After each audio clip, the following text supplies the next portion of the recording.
우리가 이전 말씀에 보면 10장에 여호와께서 이스라엘에 대한 회복 구원을 설명했다면 사실 11절에서는 변하지 않는 그 유다 지도자들에 대한 경고의 말씀이 등장하지요. 특별히 두 막대기로 그들로 하여금 지도하게 하셨지만, 즉 은총이라는 막대기 또 연합이라는 막대기로 통치하게 하셨지만 그들이 그것을 잘 지키지 않아서 두 막대기를 다 꺾어버리시는 그 예언의 말씀을 주셨죠. 그런데 오늘 12장에 보면 다시 예루살렘의 구원에 대해서 설명하고 있어요.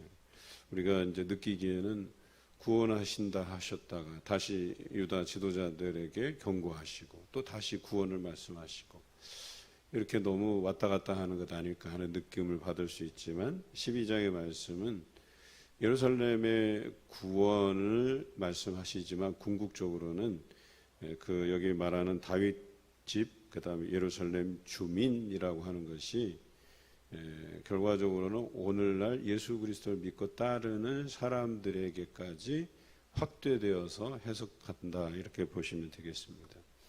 그래서 오늘 12장의 예루살렘의 구원을 이야기하실 때 무거운 돌 그다음에 6절에 화로 같게 하고 곡식단 사이 횃불 같게 하신다. 이 두 가지로 예루살렘을 하나님께서 지켜주시고 심지어는 심판의 도구로도 활용하시겠다는 말씀을 주시죠. 이것은 결과적으로 이 예루살렘에 국한된 게 아니라 예수 그리스도께서 이 땅에 오시고 우리를 위해서 십자가에 죽으시고 부활하신 사건, 그리고 승천하실 때 우리에게 성령을 약속하시고 그 성령의 임재를 경험한 이후에 제자들이 복음을 전하고 그 복음이 흘러 오늘 살아가는 우리에게까지 흘러왔다는 것.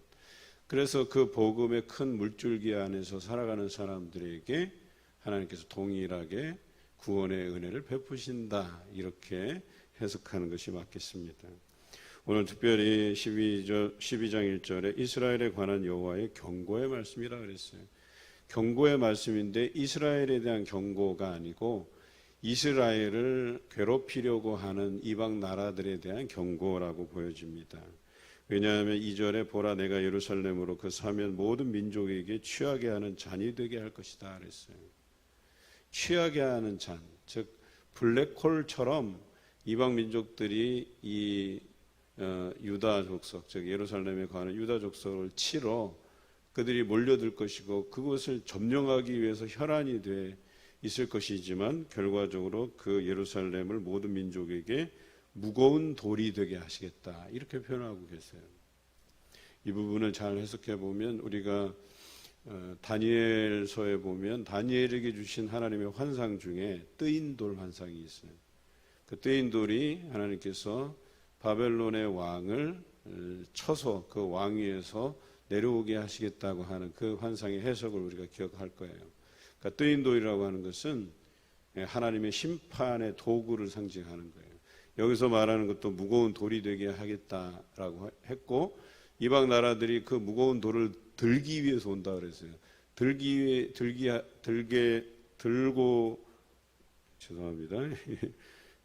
위해서 오는데 그 돌을 들려고 하는 모든 나라들마다 하나님께서 심판하시겠다. 천하만국이 그것을 치려고 모이는데 그 날에 모든 말을 쳐서 놀라게 하고 그 탄자를 미치게 하고 유다 족속은 내가 돌보고 모든 민족의 말을 쳐서 눈이 멀게 하리라 이렇게 말씀하시잖아요. 결과적으로 이 무거운 돌이라고 하는 것은 유다 족속을 상징하기도 하지만 또 이것이 심판의 도구로도 해석이 돼요. 그래서 이 돌을 옮기려고 하는 사람들, 뽑아내려고 하는 사람들 모두가 그 돌에 의해서 눈이 멀게 되고 결과적으로 미치게 만든다. 그래서 유다 족속은 하나님께서 보호하신다 이런 뜻이 되죠. 뿐만 아니라 6절에 화로 같게 하시고 곡식단 사이에 횃불 같게 하신다 그랬어요. 이 불도 역시 성경에서 해석하기로는 보호의 의미도 있고 심판의 의미도 있다라고 하는 거예요. 유다 족속에게는 화로 같고 횃불 같게 하시니까 그 자체로는 생명력을 이어가고 또 화로 같고 횃불 같기 때문에 하나님께서 자신의 백성을 보호하시겠다는 강렬한 의지가 나와 있지만 주변 곡식단이나 나무들은 어때요? 이 불로 인해서 태워지는 거죠. 그래서 심판을 의미하는데 그 유다 족속을 중심으로 해서 그 주변에 있는 사방 이방 나라들, 우리가 앞서서 연구했지만 뭐 아람 다메섹, 또 블레셋, 또 우리 할 것 없이 이런 주변 나라들이 하나님의 심판에 당하게 될 것이다, 이렇게 말하는 거죠. 마찬가지로 화로 같고 횃불 같은 존재가 주변의 나라들을 사르게 될 것이다. 그리고 결과적으로 7절에 여호와가 유다 장막을 구원하신다. 또 다윗의 집의 영광과 예루살렘 주민의 영광이 유다보다 더하지 못하게 하려 함이니라 그랬어요. 유다 족속을 하나님께서 이렇게 빛나게 하시고 보호해 주시고 주변 사방 그 어떤 가나안의 거주민들 또 이방 족속들보다 유다 족속을 하나님께서 모든 민족 위에 뛰어나게 하시겠다 말씀하고 계세요. 그런데 과연 이 말씀이 그 예루살렘을 국한해서 유다 족속들을 국한해서 말한 것이냐, 그게 아님을 우리가 10절을 통해서 알 수 있게 돼요. 10절에 보면 내가 다윗의 집과 예루살렘 주민에게 은총과 간구하는 심령을 부어준다 그랬어요. 그리고 뒤에 보면 그들이 그 찌른 바 그를 바라보고 그를 위하여 애곡하기를, 찌르다라고 하는 표현이 나오고 그를 위해서 애통하는 날이 온다. 그래서 예루살렘에 큰 애통이 있겠다 11절에 기록하고 있잖아요. 그러니까 이것은 여러 그 단어의 상징성을 보자면 찔림을 받는다, 또 애통하는 날이 온다. 이게 뭐예요? 예수 그리스도께서 이 땅에 오시는데 그 예수 그리스도께서 우리에게 은총과 간구하는 심령을 부어준다 그랬어요. 예수 그리스도께서 오셔서 우리를 위해서 죽으시고 부활하시고 또 우리에게 새롭게 성령을 보내주시는데 그 성령이 특징이 어때요? 우리 심령에 부어져서 우리로 하여금 간구하는 능력이 있게 하신다 그랬어요. 이게 우리에게 핵심적인 메시지예요. 예수 그리스도를 믿고 섬기는 자들, 그리고 예수님께서는 그 죽음과 부활 이후에 승천하셨지만 우리를 위해서 성령을 부어주시는데 제자들이 마가의 다락방에서 성령을 체험하고 나서 능력이 생겼어요. 그래서 병든 자를 위해서 기도하면 고침을 받고 귀신 들린 자가 떠나가고 죽은 자가 살아나고, 이 놀라운 역사가 제자들의 손길을 통해서 그들의 간구와 기도를 통해서 일어나기 시작하죠. 그 놀라운 역사로 인해서 예수 그리스도께서 부활하신 사실들을 그들이 믿게 되고 또 하나님께서 여전히 살아 역사하심을 그들이 알게 되고, 이런 일들이 일어난다라고 하는 것이죠. 그런데 여기서 말하는 예루살렘의 큰 애통을 어떻게 비유하냐면 무깃도에서 일어난 그 젊은 나이에 죽게 된 요시야 왕을 빗댄 거죠. 요시야 왕도 젊은 나이에 죽거든요. 그리고 큰 예루살렘이 큰 애통에 빠지게 되거든요. 그것이 남유다의 어찌 보면 전성기의 마지막이에요. 요시야 왕이 죽고 나서 나머지 5 왕들이 소위 속된 말로 유다를 말아먹어요. 그렇게 해서 유다가 기울게 되고 바벨론에 의해서 멸망을 당하게 되죠. 그런데 여기서 말하는 그 예루살렘의 큰 왕, 그 요시야가 죽었던 그 애통처럼 한 분이 죽게 되는데 바로 예수 그리스도의 그 죽음을 의미하죠.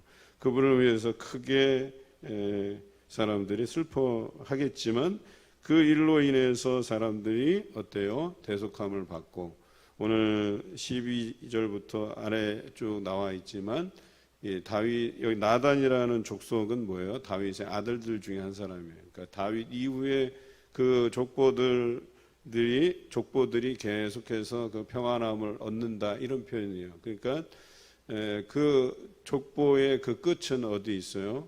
그 중간에 예수 그리스도가 등장하고 또 그 이후에 예수 그리스도를 믿는 사도들이 등장하고 그 사도들에 의해서 복음이 전해지고 결과적으로 우리에까지 이르게 되는 거죠.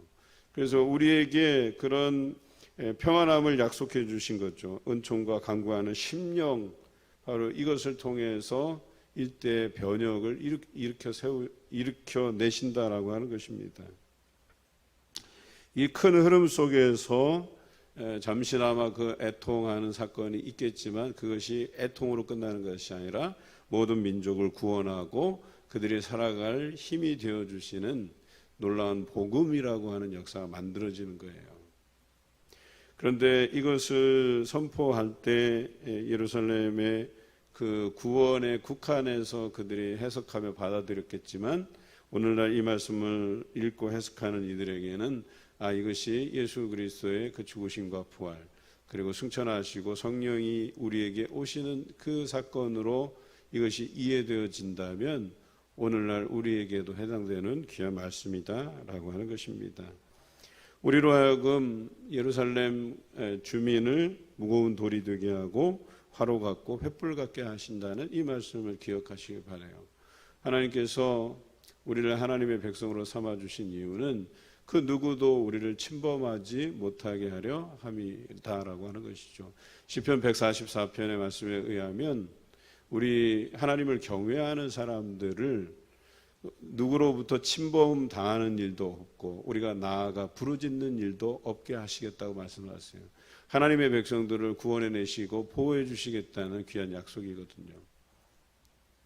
물론 이 이스라엘의 역사를 보면 굉장히 굴곡진 역사였잖아요. 그들이 하나님을 떠나살 때 하나님께서 이방 족속들을 통해서 정신 차리라고 그렇게 그들을 심판하시기도 하고 또 그들이 70년 포로기를 지내고 돌아와서 다시금 하나님 앞에 회개했을 때에 그들을 다시 구원해 내시는 그들이 전성기를 구가할 수 있도록 인도하시는 모습을 보게 되잖아요. 그러나 또 말라기 선지자 이후에 그들이 어때요? 하나님을 떠나게 되고 잊게 되고 또 그것으로 인해서 하나님이 그들을 심판하시고 그 심판 중에서도 그들이 헬라 시대에 너무나도 안타까워서 하나님 앞에 또 간구하고 또 자신들이 마음껏 하나님께 예배드리지 못하고 오히려 하나님의 그 성전 안에 제우스 신당이 만들어지고 돼지 피가 뿌려지고 그런 하나님의 성전이 더럽혀지는 걸 참을 수가 없어서 다시 한번 힘을 달라고 다시 한번 독립을 달라고 기도하면서 마타디아 가문을 중심으로 그 하시딤들이 또 일어나서 독립 전쟁을 하게 되고 그렇게 해서 세워진 하스몬 왕조가 있었지만 또 그들이 하나님을 잊고 살아가면서 로마에 의해서 무너지는 모습들을 우리가 계속해서 보게 돼요. 여러분 어쩔 수 없어요. 우리 인생이라는 게 우리 안에 죄성이라고 하는 것이 사라지지 않는 이상에는 그 굴곡진 역사 안에서 있는 거예요. 때로는 하나님에게서 멀어지고 싶은 마음들이 우리 안에 있다라고 하는 거예요. 우리는 이것을 성령의 그 충만함을 통해서 누르고 그래서 우리 안에 죄성이 드러나지 않게 만들어야 되지만 이게 불쑥불쑥 올라오는 게 죄성이거든요. 우리의 연약함을 건드리는 거거든요. 우리의 지혜롭지 못한 부분을 건드리기 시작하면 우리가 걷잡을 수 없이 하나님의 심판 안에 거하게 된다라고 하는 것입니다. 그런데요, 이 무게를 재보면 그럼 하나님께서 심판이냐 구원이냐 이미 이 저울추는 구원을 향해서 가리키고 있어요. 왜냐하면 심판도 구원을 향한 도구로서 활용되는 것이지 하나님의 근본적인 목적이 우리를 심판하려 하심이 아니라는 거예요. 우리를 구원하시기 위한 그 모든 포석들을 우리가 이해해야 된다라고 하는 것이죠. 오늘 여러분들을 무거운 돌이 되게 하십니다. 화로 같게 하시고 횃불 같게 하십니다. 여러분을 누군가 원수된 자가 건드리려 하고 또 우리 안에서 그런 죄의 본성들이 드러나려고 할 때 하나님께서 그것을 멸하시고 그것들을 쳐서 복종시키시길 원하신다라고 하는 거예요.